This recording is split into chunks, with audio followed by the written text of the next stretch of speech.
अहमद, क्या हुआ है?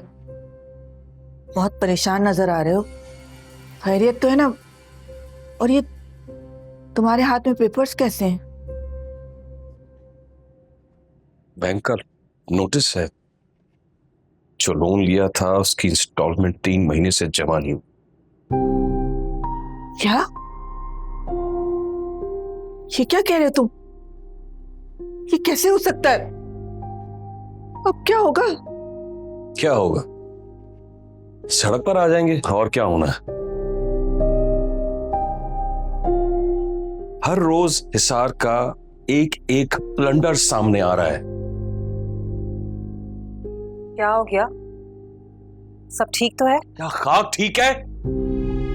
तुमसे इतना नहीं हुआ कि तुम अपनी जॉब छोड़कर कम से कम ऑफिस ही देख लेती, कम से कम हिसार को गाइड ही कर देती। लेकिन नहीं, तुमने अपनी लड़ाइयां जो लड़नी थी, कारोबार जाए पहाड़ में।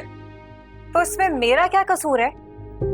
आप तो ऐसे कह रहे हैं जैसे हिसार रोजाना मुझसे बिजनेस के मामला डिस्कस किया करता था कि ऑफिस में क्या हो रहा है और क्या नहीं हो रहा।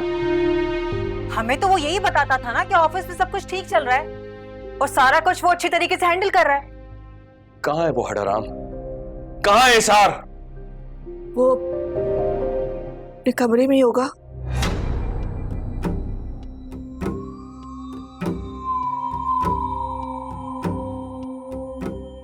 हिसार, हिसार कहां हो? नीचे आओ। हिसार! क्या बात है? क्यों चिल्ला रहे हैं? तुमने अभी तक लोन की इंस्टॉलमेंट जमा क्यों नहीं करवाई है?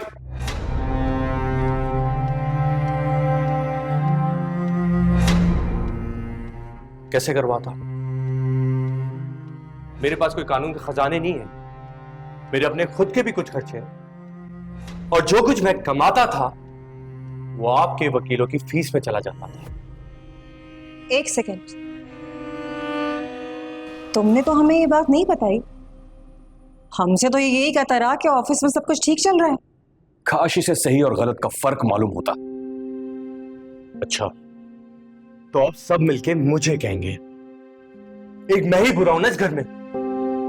और आप आज जो यहां खड़े होकर इतनी बातें कर रहे हैं मेरी वजह से कर रहे हैं। एक मैं ही था जो जगह जगह ठोकरें खाता था सिर्फ आपके लिए। कौन सा ऐसा महंगा वकील था जिसके ऑफिस की खाक नहीं छानी मैंने?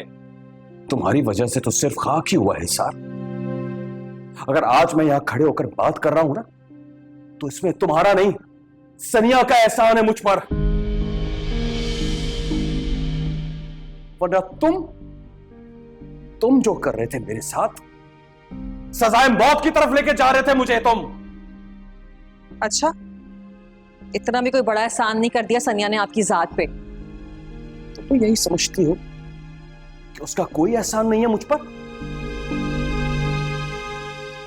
सारी जिंदगी के लिए मेरी निगाहें झुका दी, जमीर मेरा अलग मलामत करता है, और तुम कह रही हो कि अगर आपको अपने जमीर की इतनी आवाजें सुनाई दे रही है ना, तो एक काम करें, उसको अपनी जिंदगी में शामिल क्यों नहीं कर लेते? इस तरह आपकी गलती का मदावा भी हो जाएगा। भाई आप जानते हैं, जासिम की नफरत के लिए आप हमेशा मुझे कसूरवार ठहराते थे ना, उसका बीज भी भाभी ने बोया था।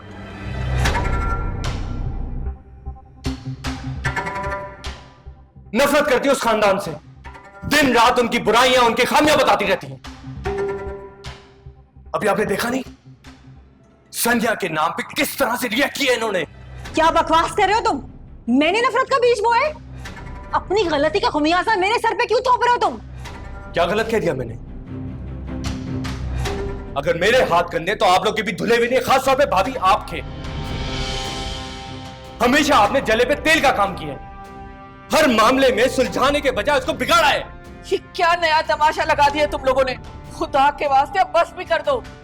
वाह मेवा, जब भी मैं अपने दिफा में कोई बात करता हूं आपको लगता है कि तमाशा हो रहा है। ये दोनों नजर नहीं आते आपको? एक मेरा भाई जो मुझे ऑफिस में हमेशा जलील करता रहता है, और उसकी बीवी घर आने पे मेरा जीना हराम कर देती है। हालांकि मैंने हर काम इनके कहने पे किया, जो इन्होंने बोला वो माना है। चुप!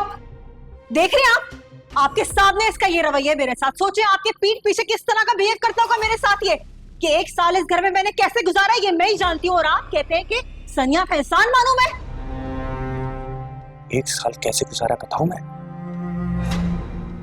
एक एक दिन खुली किताब की तरह है। बुला नहीं हो मैं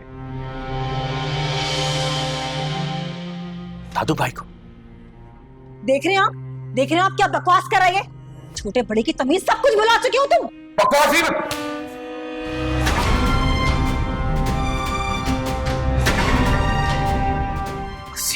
एक लफ्ज बर्दाश्त नहीं करूंगा इसार।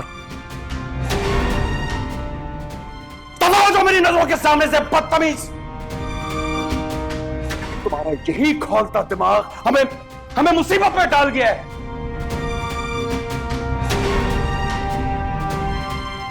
छोटे बड़ों का तुम्हें अदब लिहाज नहीं रहा है। इससे तो बेहतर था कि जासिम को मारने की बजाय तुम खुद को मार लेते।